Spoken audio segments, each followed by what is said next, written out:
বাংলার pulse TV sports কোপে আপনাদের সবাইকে স্বাগত জানাচ্ছি।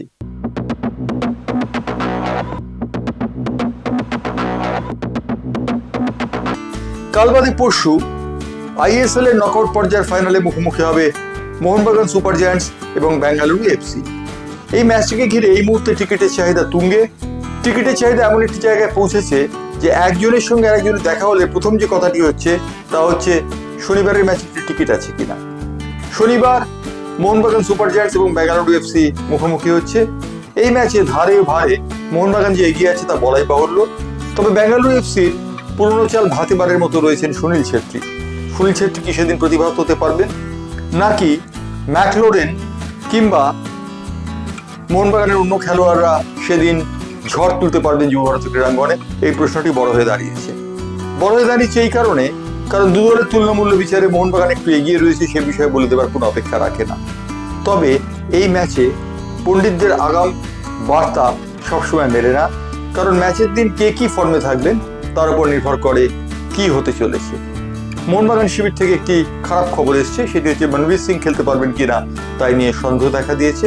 কারণ মনবীর আগের ম্যাচে চোট পেয়েছিলেন, সেই চোট তার অ্যাগ্রেভেট করেছে এবং মনবীর অনুশীলনে নিয়মিত অংশগ্রহণ করছেন না।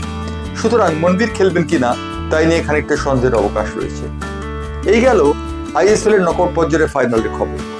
অন্য যে খবরটি রয়েছে তা হচ্ছে ইরফান পাঠান সম্পর্কিত খবর। আপনারা সবাই জানেন ইরফান পাঠান ধারাভাষ্যকারদের প্যানেল থেকে বাদ হয়ে গেছেন।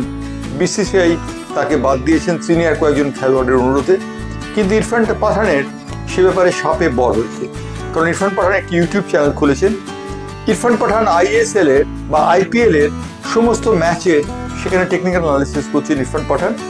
আইপিএল এর টেকনিক্যাল অ্যানালিসিস ইরফান পাঠান থাকায় ইরফান পাঠানের আয় দাঁড়িয়েছে এই মুহূর্তে মাসে 3.5 লক্ষ টাকা। মাসে 3.5 লক্ষ টাকা পাচ্ছেন।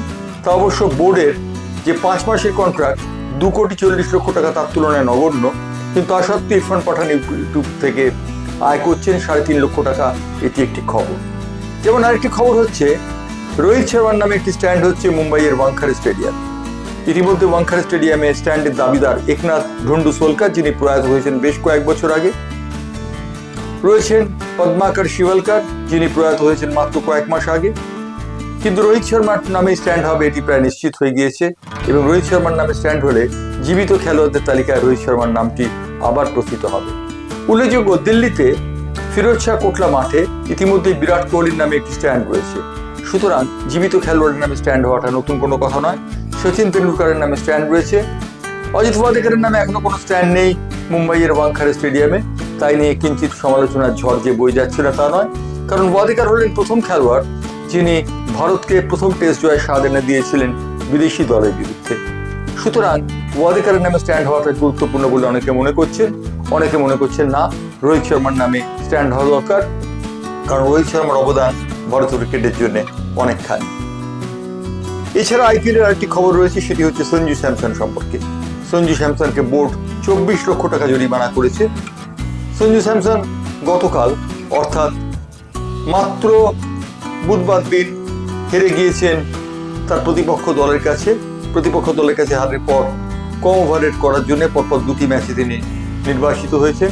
চেন্নাই সুপার কিংসের ম্যাচে তিনি কম ওভাররেট করেছেন এবং পরবর্তী পর্বে রয়্যাল চ্যালেঞ্জার্স বেঙ্গালুরুর বিরুদ্ধে কম ওভাররেট করার জন্য রাজস্থান রয়্যালসের অধিনায়ককে 24 লক্ষ টাকা জরিমানা করা হয়েছে। উল্লেখযোগ্য, সঞ্জু স্যামসনের এই 24 লক্ষ টাকা তার টিমমেটরাও দেবেন বলে মনে করা হচ্ছে। ইম্প্যাক্ট সার্ভ হওয়ার ব্যাপারেও সঞ্জু স্যামসন কিন্তু বোর্ডের খাড়ার সামনে পড়েছে। এই হচ্ছে আজকের স্পোর্টস স্কোপের খবরাখবর। আপনারা নিয়মিত দেখতে থাকুন বাংলার পালস টিভির স্পোর্টস স্কোপ। দেখার জন্য ইউটিউব চ্যানেল এবং অবশ্যই ফেসবুককে সাবস্ক্রাইব করতে ভুলবেন না।